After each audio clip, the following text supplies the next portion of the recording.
नमस्कार दोस्तों। मैं एक सार्मी चंद्रशेखर उगले आपका अपने Shane share market YouTube channel पे स्वागत करता हूं। हम देखेंगे निफ्टी और बैंक निफ्टी के एनालिसिस। आज से बैंक निफ्टी की एक्सपायरी, कल है निफ्टी की एक्सपायरी। आज की एक्सपायरी भी बहुत ही बढ़िया रही, मार्केट पॉजिटिव रहा।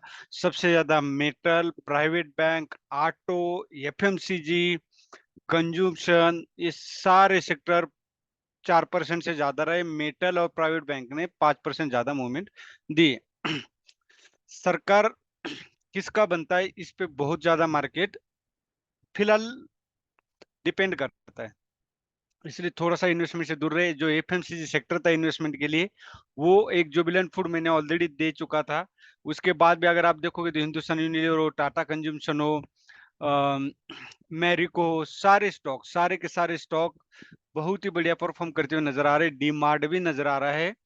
तो इस सेक्टर ने बहुत ही बढ़िया, तो हर सेक्टर के दो स्टॉक से ज्यादा तो लेते नहीं, लेना भी नहीं चाहिए। लेकिन मैंने जुबिलेंट फूड ऑलरेडी दिया था 480 पे, वो अभी 530 पे ट्रेड कर रहा है। ये हो गया। अब 21,700 का स्ट्रॉन्गेस्ट सपोर्ट है निफ्टी के पास। ये अगर ब्रेक होता है तो एक डाउनफॉल देखने को मिलेगा। मार्केट में डर पैदा होता है कब? जब इस तरह की सिचुएशन आती है। लेकिन मैं आपको ये बताता हूँ, एक होता है मार्केट क्रैश, एक होता है मार्केट करेक्शन। क्रैश होता है बहुत ही बड़ा पैंडेमिक सिचुएशन हो जाता है, चाहे वो फाइनेंशियल हो या कोरोना जैसा बीमारियों वाला हो, तब। और सेकंड सिचुएशन ये करेक्शन है। करेक्शन क्या होता है कि मार्केट जब भी ओवर वैल्यूड होता है तो प्रॉफिट बुकिंग होता है, उसके बाद फिर मार्केट थोड़ा सा डाउन साइड आता है, जिसको हम बोल सकते हैं मार्केट थक जाता है, पेट्रोल भरने के लिए वापस आता है। कुछ भी आप लगा सकते हो अपने अम, जिस तरह से हम अपने डेली जीवन में वर्ड यूज करते हैं उस तरह। तो मार्केट थोड़ा सा डाउन आ सकता है। अब कितना डाउन आ सकता है?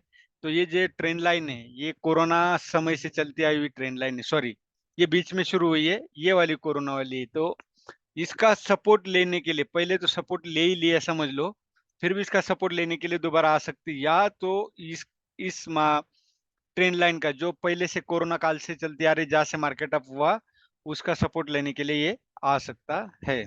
इनसाइड कैंडल बनी है, इसका मतलब आप ये मत समझे बड़ी ग्रीन कैंडल बनी है तो मार्केट अपसाइड जाएगा, इसका मतलब ये बिल्कुल भी नहीं हो सकता। इसका पिक्चर आवरली में क्लियर होगा। हम्म, ये आपको दिख रहा है, यहाँ पे आपको नजर आ रहा है स्टार कैंडल बनी। इस स्टार कैंडल के नीचे अगर कल मार्केट आता है तो आप सेल कर सकते हो, क्योंकि ये मॉर्निंग इवनिंग स्टार का काम कर सकता है। ये डोजी कैंडल, इसमें बायर्स और सेलर्स की बराबर की ताकत है। तो इसमें लो साइड ब्रेक करता है तो आप डाउन साइड ट्रेड कर सकते हो, हाई साइड ब्रेक करता है तो आप अप साइड ट्रेड कर सकते हो। लेकिन टारगेट होगा 22,840। ये 5 मिनट में आपको पता चलेगा कि 22,840 क्यों लिया मैंने। इसलिए अलग अलग टाइम फ्रेम में एनालिसिस करना बेहद जरूरी होता है। अब 5 मिनट में हम सीधा चलेंगे। ये देख सकते हो मैंने पूरा लाइन बना के रखा है। मार्केट यहाँ से डाउन आया, जब गैप अप ओपन होने के बाद डाउन आया, तो हमारा काम है ये 2 पॉइंट जोड़ना। 2 पॉइंट जोड़ने के बाद तीसरे पॉइंट पे भी मार्केट डाउन आता है, लेकिन आप देख सकते हो बहुत ज्यादा डाउन नहीं आया। यहाँ हायर लो लगाने शुरू कर दिया था मार्केट ने। इसका मतलब मार्केट को अपसाइड जाने की जल्दी है, या मार्केट अपसाइड जाना चाहता है। ये यहाँ पे इंडिकेशन हो चुका था।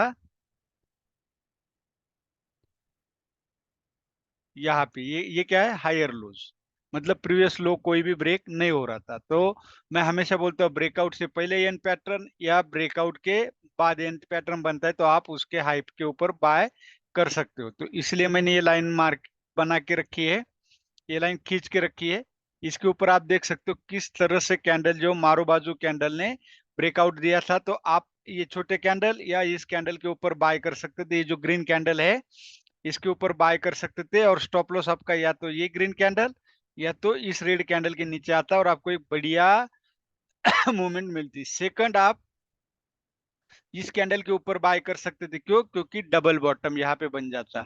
जब एक बार बायर, जहां से सेलर प्रॉफिट बुकिंग होने के बाद, जिसको हम बोलते थे करेक्शन, करेक्शन के बाद मार्केट जहां से अपसाइड या डाउन साइड मूवमेंट देता है, तब वहां से आप सेकंड बार अगर मार्केट आता है तो आप वहां से बाय कर सकते हो। या तो आपको ये जो ब्रेकआउट के बाद जो कैंडल बनी है, इसके ऊपर आप बाय कर सकते थे, ये जो ब्रेकआउट के बाद इसके ऊपर। अब ये हो गया निफ्टी का। अब 22,840 से 22,640 एक रेजिस्टेंस का काम करेगा। अगर 22,550 ब्रेक करता है तो आप यहाँ डाउन साइड के लिए ट्रेड कर सकते हैं। क्यों? क्योंकि ये एम पैटर्न बन सकता है। सेम बैंक निफ्टी में भी इनसाइड कैंडल बनी है। इसमें भी 45,860 से 46,580 ये एक सपोर्ट का काम करेगा। ये अगर ब्रेक करता है तो एक अच्छी डाउन साइड मूवमेंट देखने को मिलेगी। और रेजिस्टेंस रेजिस्टेंस के लिए हम आवरली में चेक करेंगे कि ये रेजिस्टेंस क्यों। ये रेजिस्टेंस इसलिए यहाँ भी स्टार कैंडल बना है, डोजी कैंडल, इसको स्टार भी बोल सकते हैं। तो इसका मीनिंग ये है कि बायर्स और सेलर्स की बराबर की ताकत है। जो लो साइड लो 48,800 ब्रेक करता है तो आप डाउन साइड ट्रेड कर सकते हो। लेकिन 49,370 मतलब 300 200 570 पॉइंट का स्टॉप लॉस होगा, उसी हिसाब से आप ट्रेड कीजिएगा। इसलिए 5 मिनट में भी आपको देखना बेहद जरूरी है।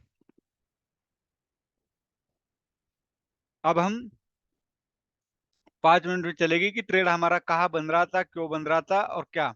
मार्केट जब भी आपको बताऊंगा मैं, यहाँ पे भी आप देख सकते हो ये ऑलरेडी जो कल का कैंडल था लास्ट क्लोजिंग के टाइम का, तो ये जो शूटिंग स्टार बना था इसका अगर पॉइंट जोड़ते तो ये थर्ड पॉइंट हो जाता।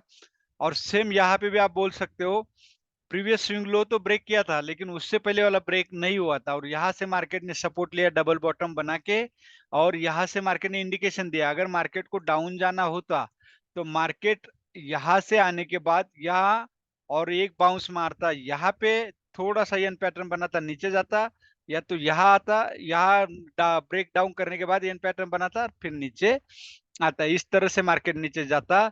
लेकिन जब इस तरह की दोनों ही कंडीशन जब नहीं हुई और यहाँ सपोर्ट लेने लग गया 46,500 का, तो समझ लो मार्केट को अपसाइड जाने का जाना था, या जाने की उसको जल्दी थी।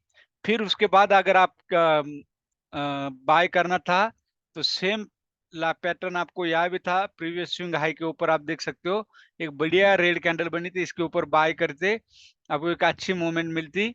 उसके बाद आप इस कैंडल के ऊपर ब्रेकआउट मारो, वो जो कैंडल दिया था इसके ऊपर आप बाय करते और आपको एक अच्छी मूवमेंट मिलती। मतलब दो ट्रेड यहाँ पे बन रहे थे। मार्केट में ट्रेडिंग के लिए आपको इंतजार करना बेहद जरूरी है। जब तक कोई भी पैटर्न आपको क्लियर नहीं होता जो थ्योरी में पड़ा हुआ, तब तक आप एंट्री ना करें। सेकंड, अभी 48,800 का मैंने बता दिया, 49,370 स्टॉप लॉस और 48,800 ब्रेकआउट। अगर 39,370 ब्रेक करता है तो आप अपसाइड ट्रेड कर सकते हो। ये है। अगर 48,800 ब्रेक करने के बाद अगर आप शॉर्ट साइड जाते हो तो आपको सपोर्ट 48,000 का मिलेगा, मतलब 800 पॉइंट की आपको रैली डाउन साइड मिलेगी। कभी भी मार्केट आप याद रखिए डाउन आना है तो आप ग्रीन कैंडल पे ना जाए कि अभी ग्रीन कैंडल में तो मार्केट आप पे जाएगा। मार्केट को डाउन आना है तो इस तरह से मार्केट डाउन जाएगा। मार्केट को जब आप जाना है, सॉरी, मार्केट को जब आप जाना है तो मार्केट हमेशा इस तरह से करेक्शन देते हुए अपसाइड जाएगा। इसका मतलब ये नहीं होता कि मार्केट अभी जो आज की सिचुएशन देखिए ये मत समझना कि मार्केट अपसाइड गया। अगर अपसाइड जाना है तो डब्ल्यू पैटर्न बनाना बेहद जरूरी, चाहे वो डेली कैंडल में हो या आवरली कैंडल में हो। यही था आज का एफएमसीजी के स्टॉक थे बाइंग के लिए, जो कल इतने पैंडेमिक इतने कठिन समय में वो अपसाइड गए कि किसी की लेने की हिम्मत नहीं हुई। लेकिन हमने जुबिलेंट फूड ये पहले से ही बाय कर लिया था। इसी के लिए और भी कोई स्टॉक होंगे तो मैं जरूर वीडियो बना के आपको स्टॉक बताऊंगा। कोई बाय और सेल का रिकमेंडेशन नहीं, ओनली फॉर एजुकेशन पर्पस से है। और उसको एजुकेशन पर्पस से ले और ऑब्जर्वेशन करें जिससे कि आप सीख सके। वीडियो अच्छा लगे तो लाइक शेयर और सब्सक्राइब जरूर कीजिए। धन्यवाद। जय हिंद, जय भारत।